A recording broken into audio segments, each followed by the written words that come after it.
A crane operator and 2 riggers were moving structural sections of a crane boom from a storage area to another area of the shipyard. The riggers were positioned at both ends of the structural sections while they were being transported.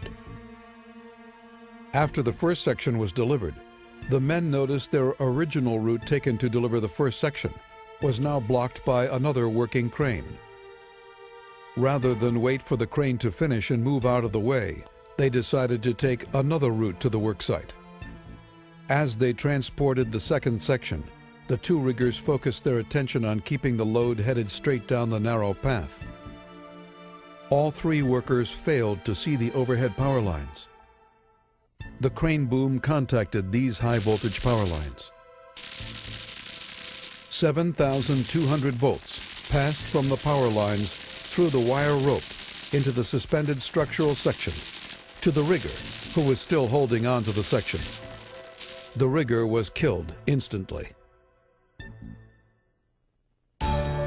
Let's look at some of the contributing factors that led to this fatality. En route to their work area, the crane traveling with the suspended load struck overhead power lines.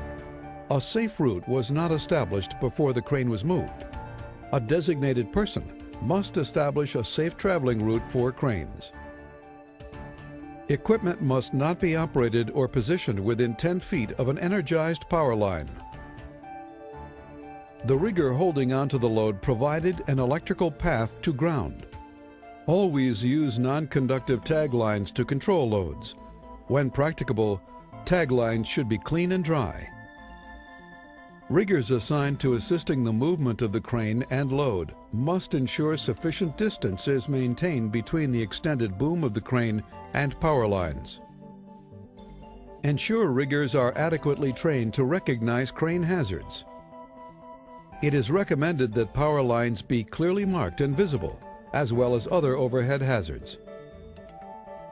If workplace conditions change, another hazard assessment should be performed to determine whether previously unidentified hazards exist.